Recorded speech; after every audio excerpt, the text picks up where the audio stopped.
தமிழகத்துல தொடங்கி இருக்கு விஜயின் சர்க்கார்.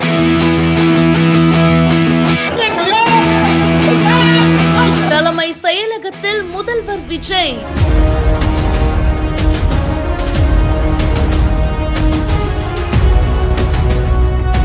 சிஎம் ஆனதுமே அவருடைய வேலையை ஸ்டார்ட் பண்ணிட்டாரு.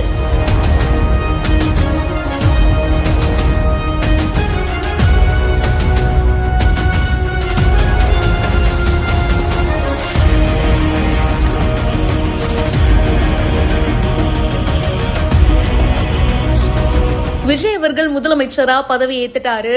பதவி ஏத்ததுக்கு அப்புறமா டைரக்டா தலைமை செயலகத்துக்கு வந்திருக்காரு. சம்பந்தப்பட்ட துறை சார்ந்த அதிகாரிகள் முதல்வர் விஜய் அவர்களுக்கு புக்கேலாம் கொடுத்து சிறப்பா வெல்கம் பண்ணாங்க. வந்த உடனே தலைமை செயலகத்துல அலுவலக பணிகளை முதலமைச்சர் விஜய் அவர்கள் ஸ்டார்ட் பண்ணியிருக்காரு. DNC Chicks Private Limited. Invest today, prosper tomorrow.